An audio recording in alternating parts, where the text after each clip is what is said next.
ఆంధ్రప్రదేశ్లో మెడికల్ కాలేజీల అంశానికి సంబంధించి ఇప్పటికే వైఎస్ఆర్సీపీ చేసిన రగడ ఆంధ్రప్రదేశ్ ప్రజలందరూ కూడా తెలుసుకున్నారు.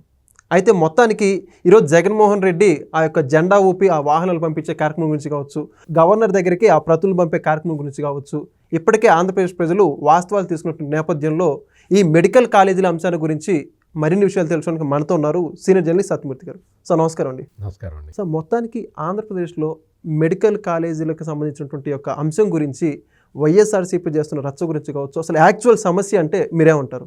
యాక్చువల్ సమస్య ఒకటి ఉంది, అది చాలా పెద్ద సమస్య. అది ఇప్పట్లో తీరేది కాదు. అది ఆ సమస్య ఇట్లా కంటిన్యూ అవుతూనే ఉంటుంది. ఏంటి ఆ సమస్య అంటే జగన్మోహన్ రెడ్డికి అధికారం లేకపోవటం. ఓకే, బాగా ముఖ్యమంత్రి కుర్చీ మీద కూర్చొని సర్వసుఖాలు అనుభవించి తాడేపల్లి ప్యాలెస్ నుంచి కనీసం అడుగు కూడా బయట పెట్టకుండా, ఒకవేళ పొరపాటున అడుగు బయట పెడితే రెడీగా హెలికాప్టర్ పెట్టుకొని ఇన్ని సర్వసుఖాలు అనుభవించిన జగన్మోహన్ రెడ్డికి మళ్ళీ ఆ పదవి కావాలి. అదొక్కటే ఆయనకి సమస్య. ఓకే, రాష్ట్రానికి చూస్తే మాత్రం ఈ మెడికల్ కాలేజీల విషయమే మాట్లాడదాం. రాష్ట్రానికి ఈ మెడికల్ కాలేజీల అంశం ఒక వరం. జగన్మోహన్ రెడ్డి కానీ జగన్మోహన్ రెడ్డి తాబేదారులు కానీ వాళ్ళు ప్రతి నిత్యం వచ్చి మేము మా అన్న అంటే వాళ్ళ అన్న అంటే జగన్మోహన్ రెడ్డి 17 మెడికల్ కాలేజీలు తెచ్చాడు, 17 కట్టేసినట్టు చెప్తున్నారు. కట్టేశారా 17 మెడికల్ కాలేజీలు? జగన్మోహన్ రెడ్డి కట్టావా? ఒక్కసారి 17 కాదు, అందులో 10 చూపించు, 10 కాదు 7 చూపించు. నువ్వు అరకొర వసతులతోటి కంప్లీట్ చేసింది 3. ఓకే, ఆ 3 కూడా మెడికల్ కౌన్సిల్ వాళ్ళు వచ్చి చూసి ఇందులో సౌకర్యాలు లేవు, పచ్చిబద్దలు లేవు అని చెప్పి కేటాయించిన సీట్లను కూడా తగ్గించారు. వాళ్ళు సీట్లు కేటాయిస్తారు, వైద్య విద్యార్థుల సీట్లు, ఆ సీట్లను తగ్గించారు. ఈ జగన్మోహన్ రెడ్డి ఇంకా నేను ఉద్యమం చేస్తా అంటే ఎవడి కోసం నువ్వు ఉద్యమం చేస్తున్నావు? రాష్ట్రంలో వైద్య విద్యకి అన్యాయం చేసిన వ్యక్తివే నువ్వు. ఏం ఉద్యమం చేస్తావు? ఇప్పుడు నువ్వు వైద్య విద్యార్థులకి నువ్వు చేసిన అన్యాయాన్ని సరిదిద్దుతూ ఉన్నారు. ఓకే, ఇది చంద్రబాబు నాయుడు చేస్తున్న పని. దీన్ని సరిదిద్దటమే కాకుండా ఎఫెక్టివ్ ఇంప్లిమెంటేషన్లోకి తీసుకెళ్తున్నారు. నీకు టైం బౌండ్ ప్రోగ్రాం పెట్టుకొని 5 మెడికల్ కాలేజీలు 2 yearsలో కంప్లీట్ అయిపోవాలి అన్న టైం బౌండ్ ప్రోగ్రాం పెట్టుకొని చంద్రబాబు నాయుడు ముందరికి వెళ్తూ ఉంటే, అది టైం బౌండ్ ప్రోగ్రాం పెట్టుకొని వెళ్ళటం ఇష్టం లేని జగన్మోహన్ రెడ్డి దానికి అడ్డం పడుతూ ఉన్నాడు. నువ్వు జగన్మోహన్ రెడ్డి ఒక్క మాట చెప్తా విను. నువ్వు ఎన్నిసార్లు ఎన్ని రకాలుగా నువ్వు కుట్రలు బన్ని అడ్డం పడ్డా కానీ ప్రభుత్వం ఆగదు. ప్రభుత్వం తీసుకున్న నిర్ణయాన్ని ఖచ్చితంగా ఇంప్లిమెంట్ చేసి తీరుతారు. ఈ మెడికల్ కాలేజీలని ప్రైవేట్కి అప్పగించటం లేదు, మెడికల్ కాలేజీలు ప్రైవేట్ పరం చేయటం లేదు, మెడికల్ కాలేజీ యాజమాన్యాల ప్రైవేటు వాళ్ళకి ఇవ్వటం లేదు. ఇంకెన్ని రకాలుగా చెప్పమంటారు? ఎన్ని రకాలుగా చెబితే ఈ జగన్మోహన్ రెడ్డికి అర్థమవుతుంది? నేను చెప్పటం కాదు, నేను ఒక జర్నలిస్ట్గా నేను గవర్నమెంట్ ఇస్తున్న ఇన్ఫర్మేషన్ని, ఈ జగన్మోహన్ రెడ్డి చెప్తున్న సమాచారాన్ని, వివిధ పత్రికల్లో వస్తున్న విషయాలని, కేంద్రంలో ఎటువంటి నిర్ణయాలు తీసుకుంటున్నారు అన్న విషయాలని, వీటన్నిటినీ అబ్జర్వ్ చేసి పరిశీలించి నేను నా విశ్లేషణ మీకు చెప్తున్నా. కాలేజీలు ప్రైవేట్కే ఇవ్వట్లేదు నాయన.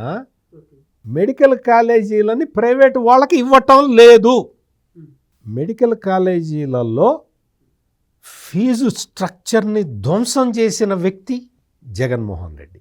ఓకే, జగన్మోహన్ రెడ్డి ముఖ్యమంత్రిగా ఉన్న టైంలో ప్రభుత్వ వైద్య కళాశాలల్లో కూడా పేమెంట్ సీట్లు పెట్టాడు.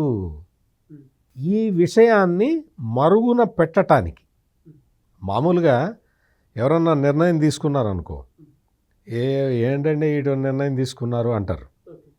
జగన్మోహన్ రెడ్డి గవర్నమెంట్ మెడికల్ కాలేజీలలో సీట్లు అమ్ముకునే ప్రతిపాదన తీసుకొచ్చాడు అంటే ఏమంటారు తెలుసా, డాక్టర్ కొడుకు అయి ఉండి ఏం పని బుద్ధి ఉందా నీకు అంటారు. మామూలుగా అంటే వైద్య వృత్తితో సంబంధం లేని వ్యక్తి ఆ నిర్ణయం తీసుకుంటే తప్పండి అట్లా చేయకూడదు అంటారు. రాజశేఖర రెడ్డి డాక్టర్ కదా, ఎంబీబీఎస్ డాక్టర్ కదా, ఆయన కొడుకు అయి ఉండి నువ్వు ఈ మెడికల్ సీట్లని గవర్నమెంట్ కాలేజీల్లో కూడా అమ్మటానికి పెట్టిన వ్యక్తిని నిన్నేమంటారు? ఏమయ్యా బుర్ర ఉందా, మీ నాన్న డాక్టర్ కదా, ఆ మాత్రం తెలితేటలు లేవా, ఈ సీట్లు గవర్నమెంట్ కాలేజీలో సీట్లు అమ్ముకుంటావా అని అడుగుతారు కదా, అదే అడుగుతున్నారు. ఇప్పుడు 50% సీట్లని, ఏది నేను చెప్తున్నది ప్రైవేటు మెడికల్ కాలేజీలలో కాదు, ప్రభుత్వ మెడికల్ కాలేజీలలో 50% సీట్లని అమ్ముకోమని పర్మిషన్ ఇచ్చాడు జీవో నెంబర్ 108 2023 జూలై 19వ తారీఖున ఈ జగన్మోహన్ రెడ్డి జీవో తీసుకొచ్చాడు. దానికి ఒక అందమైన పేరు పెట్టాడు. చేదు మాత్ర ఇవ్వాలి అంటే దాని మీద షుగర్ కోటేస్తారు, మింగటానికి వీలుగా ఉంటుందని. చిన్నపిల్లలకి ట్యాబ్లెట్లకైతే లోపల చేదుగా ఉన్నా పెద్దవాళ్ళకైతే కొంచెం బయట వదులుతారు, కానీ చిన్నపిల్లలకైతే వాళ్ళు మింగలేరని చెప్పి షుగర్ కోటేస్తారు. ఆ విధంగా జగన్మోహన్ రెడ్డి 108 జీవో ద్వారా ప్రభుత్వ మెడికల్ సీట్లని, ప్రభుత్వ వైద్య కళాశాలల్లో ఉన్న మెడికల్ సీట్లని self finance structure, fee structure కింద అమ్ముకున్నాడు.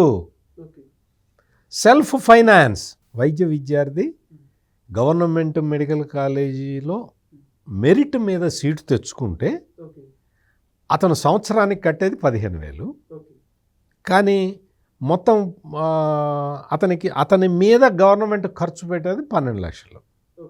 మెరిట్ మీద వచ్చాడు కదా అని గవర్నమెంట్ ఆ మెరిట్ సీట్లన్నీ కూడా వీళ్ళకి ఇస్తుంది. ఎవరు మెరిట్లో తెచ్చుకున్నా ఇస్తుంది.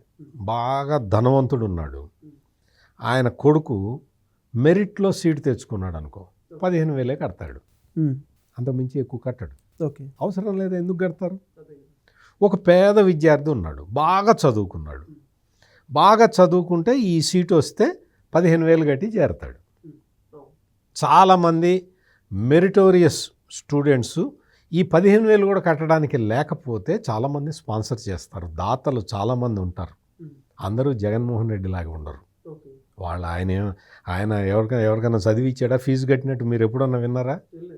చాలామంది ఫీజు స్పాన్సర్ చేస్తారు, కడతారు, కట్టి చదివిస్తారు, నువ్వు డాక్టర్ కానీ ఆశీర్వదిస్తారు. అటువంటి పనులు ఏవి ఎప్పుడూ జగన్మోహన్ రెడ్డి చేయలే.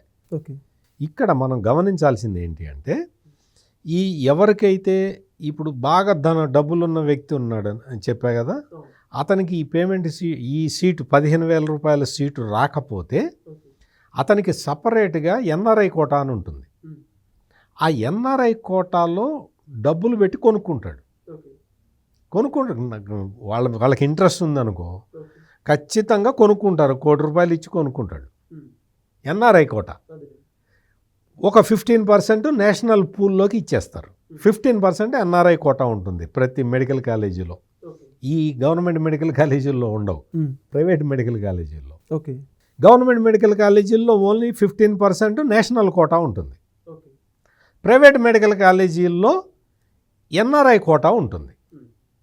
జగన్మోహన్ రెడ్డి ఏం చేశాడు తెలుసా, ఈ మొత్తం సెల్ఫ్ ఫైనాన్స్ మోడల్ అని చెప్పి తీసుకొచ్చి ఈ 15,000 రూపాయలది 15 లక్షలు చేశాడు. ఎట్లా చేస్తావు? దాన్ని అమ్ముకోవటం అనరా? పేద విద్యార్థి నీకు 12 లక్షలు కానీ 15 లక్షలు కానీ కట్టగలుగుతాడా? మరి ఎందుకు అమ్మావు? సెల్ఫ్ ఫైనాన్స్ ఏంటి? సెల్ఫ్ ఫైనాన్స్ ఆ సీట్ మ్యాట్రిక్స్ని ఎందుకు మార్చావు నువ్వు? సెల్ఫ్ ఫైనాన్స్ మోడల్లోకి ఎందుకు తీసుకొచ్చావు? ఇది కదా అడగాల్సింది. ప్రజలందరూ అడుగుతున్నదే ఇది. దీనికి జగన్మోహన్ రెడ్డి దగ్గర సమాధానం లేదు. పైగా ఈ 17 మెడికల్ కాలేజీలు నేను తెచ్చా అంటాడు.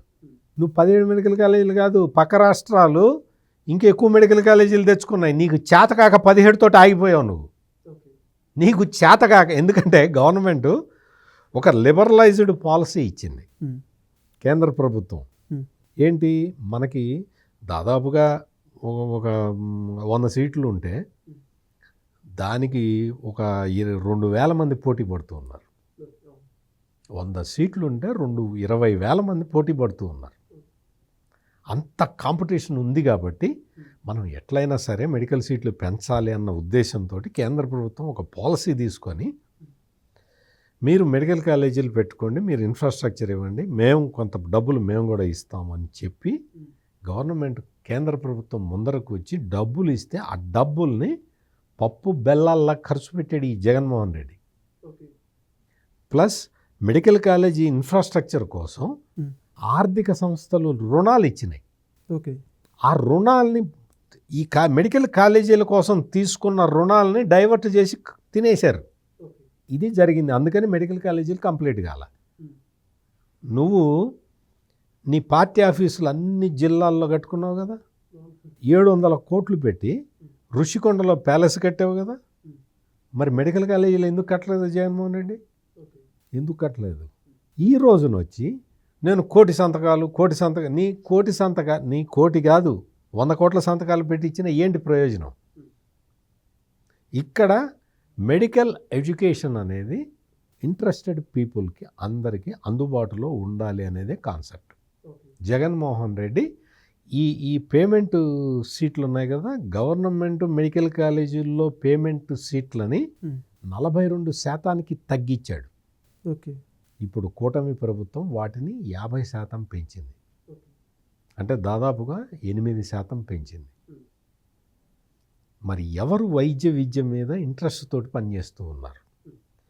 జగన్మోహన్ రెడ్డి ప్రధానమైన సమస్య అతనికి అధికారం లేకపోవటం, అతను అధికారం కోల్పోవటం. అందుకని అధికారంలో ఉన్న సమయంలో సంపాదించుకున్న లక్షల కోట్ల రూపాయల ఖర్చు పెట్టి అతనికి ఒక స్థిరమైన ఓటు బ్యాంకు ఉన్నది అనుకుంటున్నాడు. ఒక మతానికి సంబంధించిన వ్యక్తులు నాకు స్థిరమైన ఓటు బ్యాంకు అని అనుకుంటూ ఉన్నాడు జగన్మోహన్ రెడ్డి. భ్రమల్లో ఉన్నాడు. చాలా తప్పు చేస్తున్నాడు. ఎందుకు అంటే ఈ మెడికల్ ఎడ్యుకేషన్లో జగన్మోహన్ రెడ్డి తెచ్చిన పాలసీల వల్ల వాళ్ళు కూడా ఎఫెక్ట్ అయ్యారు. వాళ్ళు చక్కగా చదువుకునేవాళ్ళు, మెడికల్ కాలేజీల్లో మెరిట్లో వచ్చి చదువుకునే వాళ్ళకి సంబంధించిన వాళ్ళు కూడా ఈ జగన్మోహన్ రెడ్డి పాలసీతోటి ఎఫెక్ట్ అయ్యారు. నేను ఈ మాట సాధికారికంగా చెప్తున్నాను, నేను ఏదో ఊరికే సరదాకి చెప్పట్లా.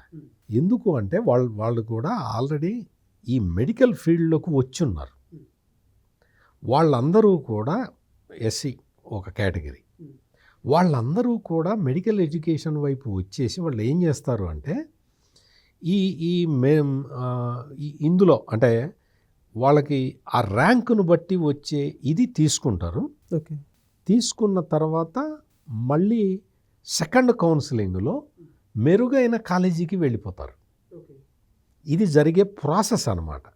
ఈ ప్రాసెస్లో వాళ్ళందరూ కూడా దెబ్బతిన్నారు. బీసీ, ఎస్సీ, ఎస్టీ, మైనారిటీ వీళ్ళు కూడా ఈ జగన్మోహన్ రెడ్డి తెచ్చిన పాలసీ తోటి ఎఫెక్ట్ అయ్యారు. వాళ్ళు సీట్లు అమ్ముకుంటున్నాడు కదా, ప్రభుత్వ వైద్య కళాశాలల్లో సీట్లు అమ్ముకున్నాడు జగన్మోహన్ రెడ్డి. అందుకని వాళ్ళందరూ కూడా ఈయన వైపు రావటం లేదు. ఇది గుర్తుపెట్టుకోవాలి, అండర్లైన్ చేసుకోండి. నేను ఈ రోజున చెప్తున్నాను, మీరు తర్వాత రోజుల్లో మీరే చెప్తారు. ఇక్కడ మొత్తం కూడా ఈ వస్తున్న జగన్మోహన్ రెడ్డి దగ్గరికి వస్తున్న బ్యాచ్ అంతా కూడా అసలు ఏమాత్రం వైద్య విద్యకి సంబంధం లేని వాళ్ళే వస్తున్నారు. వైద్య విద్యతోటి సంబంధం లేని వాళ్ళని పోగేసుకుంటున్నాడు. వాళ్ళ వల్ల అయ్యేది లేదు, పోయేది లేదు, వచ్చేది లేదు. ఆయనకు వచ్చేది లేదు, కూటమి ప్రభుత్వానికి పోయేది లేదు. ఓకే, అందుకనే జగన్మోహన్ రెడ్డి మీరు ఎప్పుడైనా చూడండి ఎంత ఫ్రస్ట్రేషన్లో మాట్లాడుతున్నాడో చూడండి. మనిషికి ఎప్పుడైనా సరే ఫ్రస్ట్రేషన్ ఎప్పుడు వస్తుంది అంటే తను అనుకున్నది చెయ్యలేకపోతే, తను నిస్సహాయ స్థితిలోకి వెళ్తే ఫ్రస్ట్రేషన్ వస్తుంది. మీరు ఏ రోజునైనా జగన్మోహన్ రెడ్డి ప్రెస్ కాన్ఫరెన్స్ పెట్టినప్పుడు చూడండి, జగన్మోహన్ రెడ్డి ఫ్రస్ట్రేషన్లోనే మాట్లాడుతూ ఉన్నాడు. ఆ ఫ్రస్ట్రేషన్ తీరేది కాదు. జగన్మోహన్ రెడ్డి నువ్వు ఎన్ని రకాల ప్లాన్లు కుట్రలు వేసినా నీ ఫ్రస్ట్రేషను తీరదు. I'm very sorry. సో నిజంగా మొత్తానికి గవర్నమెంట్ మెడికల్ కాలేజీల విషయంలో వైఎస్ఆర్సీపీ యాక్చువల్ సమస్య ఏంటో చాలా చక్కగా ఎక్స్ప్లెయిన్ చేశారు. దానితో పాటుగా ఈ యొక్క మెడికల్ కాలేజీల ముసుగులో ఈ యొక్క జగన్మోహన్ రెడ్డి ఫీజు అంశాలు ఏ విధంగా పెంచారు చాలా చక్కగా చెప్పారు. Thank you. నమస్కారం. Please subscribe to Leo News for more videos.